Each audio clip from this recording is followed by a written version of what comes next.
त्यो टाउको एकातिर बनाइदिनु र हात खुट्टा एकातिर बनाइदिनु फेरि समस्या हुन्छ।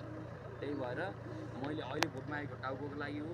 मैले योजना बनाउँछु, प्लान गर्छु, फेरि पछि के हुन्छ त म आफै तलपट्टि पालिका वडा पनि भयो भने म आफै जिम्मा लिन्छु फुल अन। तर भएन भने पनि मैले पुरै योजना गरेर कति सकिन्छ म मेरो जिम्मा लिन्छु।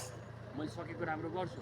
त्यो चिफलाई कुरा भाषण गर्दा मैले गर्छु यो गर्छु उ गर्छु भन्नु ठिक हुन्न के। बरु जे खस्रो कुरो मिठो कुरो गर्ने, जे सकिन्छ त्यही कुरा गर्ने। त्यही भएर अहिलेलाई हाम्रो 5वटा मुख्य बुँदाहरू छन्, गरिहाल्नु पर्ने, मैले गर्नुपर्ने है। पहिले बाँदर ढेडुवा जित्ने बित्तिकै गर्नुपर्ने। बाँदर ढेडुवाको समस्या छ। अनि रातिमा बँदेल छ, फेरि यहाँ बँदेल लाग्दैन, लागेको छैन। तर अरू ठाउँमा चाहिँ रातिमा बँदेल लाग्दैन होइन।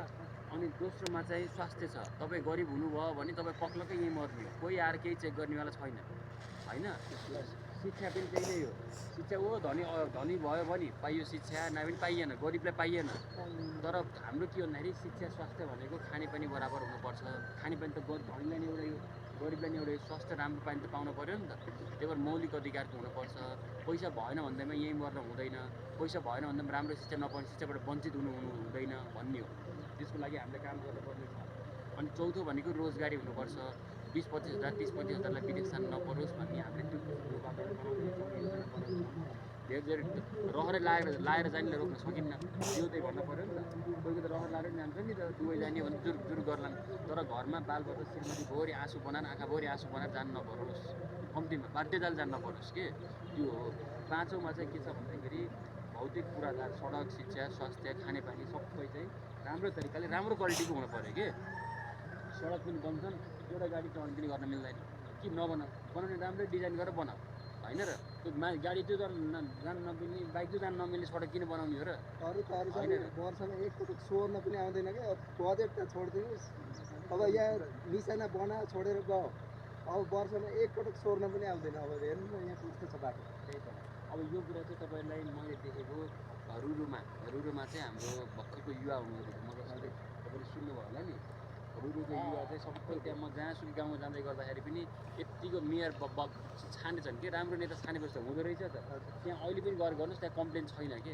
मेरो छोराले बरु मलाई नहेर्ला, पालिकाले हेर्छ भने ढुक्क छन् आमाहरू होइन। एउटी आमा रोएर जति सकिन्छ बाबुले गरेछ है, मेरो छोराले भन्दा राम्रो गरेछ, यहाँभन्दा बढी राम्रो गर्ने समस्या झ्याम्मै समाधान नहोला होइन, उत्तिकै समाधान नहोला, तर बाबुले गरिरहेछ भन्ने चाहिँ हुँदो रहेछ कि उहाँहरूले आश्वासन ढुक्क भइरह भन्ने हुँदो रहेछ।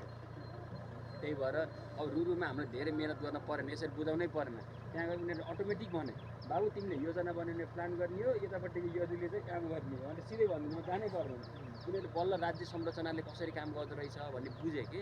अब गाडीको टायरको एउटा काम हुन्छ, स्टियरिङको एउटा काम हुन्छ, लाइटको एउटा काम, सबैको आफ्नो काम हुन्छ नि त। गाडी सबैले आफ्नो काम गरेपछि बल्ल गाडी रन्किने हो के अरे होइन र। अब टायरको स्टियरिङ चलाउने भनेर गएर टायर चलाएर त भएन, स्टियरिङ त चलाउनु पऱ्यो के अरे होइन। त्यसरी देश अगाडि जान्छ। त्यही भएर हामी यसरी चाहिँ आएका छौँ, एकचोटि विश्वास गरिदिनु होला होइन। म पनि बल्ल पहिलो पाइला हाल्दैछु। 30-35 वर्षमा चाहिँ कम्तीमा 20-25 वर्षमा चाहिँ देशलाई अगाडि लानुपर्ने छ। पहिलो गाछमै ढुङ्गा खान कसैलाई मन हुन्न नि त। मेरो त पहिलो पाइला हो नि त, कतिपयलाई त अन्तिम होला नि त। अन्तिममा चाहिँ जेसुकै होस् त्यो जित्न मन हुन्छ।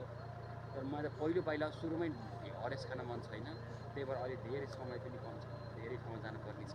तपाईँले वरिपरि सबैलाई फोन गरिदिनु होला है, अरूहरू के छन् है त है।